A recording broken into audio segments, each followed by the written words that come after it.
Okay. Hello, Thor. Thank you for joining today. I'm really glad that we have a chance to talk about you and your adventure. And please tell us more about yourself for those who don't know you yet. Hi, Patryk. Yeah, thank you. It's my pleasure entirely. I am Thor from Denmark. I am a adventurer and a modern day explorer. I am 8 countries from being the first in history to visit every country in the world in an unbroken journey completely without flying. I've spent the past 8 years of my life traveling across 195 countries completely without flying. I travel as a goodwill ambassador of the Danish Red Cross. So I've also been visiting with the Red Cross and the Red Crescent in 190 countries across the world. I try to promote all the countries as positively as I can.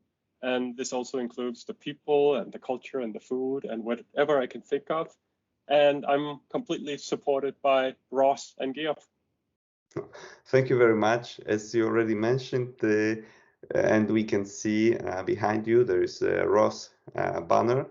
Yes, so that's why we're doing this interview, because we are very impressed in Ross um, about your adventure, your mission, what you are doing, and we would like to also spread the message about you, but also to um, see your significant achievements, what you're doing here.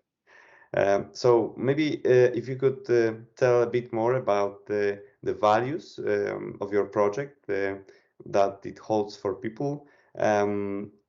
I found an CNN article, or actually you shared the article with me, and you said there that your primary mission is to shed light on the inherent goodness of people that you meet along your way, right? Yeah, so within this project, there's a motto, which is actually derived from a Danish song. So there's a sentence, and when you translate to English, it goes, "A stranger is a friend you've never met before." So this does not, of course, mean that everyone is going to be good to you and that there are no bad people and there's nothing bad in the world. But what I find that it means is that most people are just people, and your relationship to most people that you meet in the world, it really comes from how do you approach them. So if you approach them with respect and you're humble and you're kind and you smile, you look people in the eye where that's appropriate, and you remember their name and you let them speak and these things, then you have a good chance of making a new friend. And if you just come through the door, you don't take your shoes off, you forget people's names, you don't let them talk, you push them aside, then probably you're not going to make a friend. So I think this is a general approach. And I mean, I've been to 195 countries on a relatively small budget, and I've done it with public transportation. So I've been sitting next to local people all around the world. I've been eating with local people. I've been sleeping at local places, walking markets and streets and all of this, and I'm still alive. I don't have any bullet holes. Nobody cut my head off. Nobody abducted me and all these things. So I think if the world was as bad as some people seem to believe, then we have long ago disproved that with this project. So I found kindness across every country in the world. And that's why I say that a stranger is a friend we've never met before. Yes, and that's beautiful, and that's really good to hear. Actually, that what you're saying is true, and you can meet good people all over the world, in every country, basically, in the world.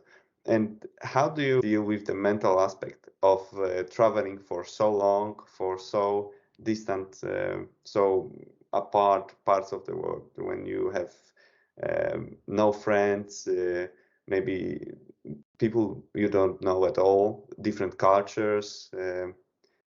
How do you deal with that? That's the really hard element within this project. I mean, logistics is very difficult within the project, and bureaucracy is at times nearly impossible.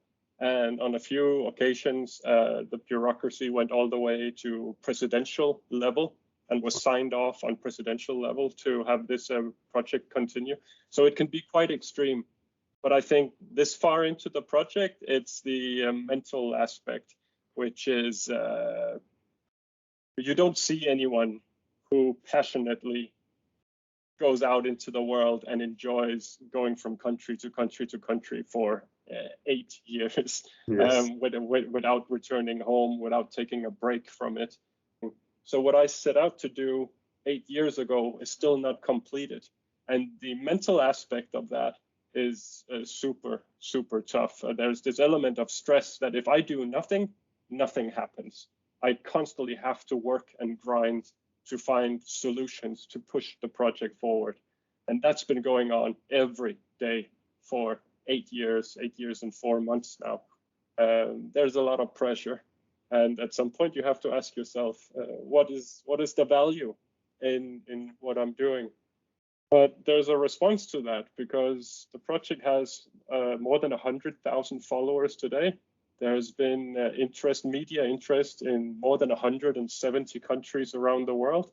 People, they write me ever so often to say that they are inspired or they're motivated to pursue their own dreams and their own goals, or that they have been going through difficult times within their life. And what I'm doing, this craziness that we're doing, that has helped them bridge the gap from one side to the other when it has been really difficult in their lives. So you sort of have to weigh out one thing against the other. Exactly, and the things that you're saying and the mental strength that you have for this project, I think it can be also translated, as you're saying, to individuals' life, to each person motivation to pursue their goals, but also for the companies, right? You're also sharing that knowledge and your experiences with not only through social media, but also with some corporate institutions, right? Yes, absolutely. I'm involved in speaking engagements, and I've done so more than 100 times across more than 50 countries around the world, all different kinds of cultures and languages. I always do it in English, of course, but so many places around the world. And so something I talk a lot about is this element of not giving up, and it has served me well so far because I'm here having this conversation with you today because of that. But if you have a mentality where you walk up to a door and the door is locked and you sit down and go, the door is locked, there's nothing I can do, then where are you really going from there? You need to walk around, see if there's another door or a different way, or someone has a key, or find a solution and then move forward and get to the other side of the wall somehow. And so that's the keep on keeping on spirit that exists within this project. And that's very transferable to companies around the world. Yes, of course. And with the project hopefully coming to an end soon, with only 8 countries left to visit, Yes. what are your plans afterwards when you reach your goal? Well, for sure, I will continue to promote Ross and Geop and geothermal energy as well as I possibly can, because I mean, this is the support that I've had from the very beginning of the project, and I want to pay that back decades from now. I hope to continue growing social media and the influence of this project. I want to see a book come out of this project, and I want to become a professional motivational speaker. I enjoy doing it. I enjoy standing in front of an audience and having the interaction with people. And as far as I know, they enjoy it as well. So I hope there's some good compatibility and that there's a future there. And if not, then perhaps I need to find my way back to logistics and come and work on some drilling projects. Of course. Okay, thank you very much for this talk. And yeah, as I said, we will keep our fingers crossed for your journey. Thank you. It was my pleasure, Patryk. Okay. It's been really good. Thank you very much. And I myself, I am already more inspired and motivated.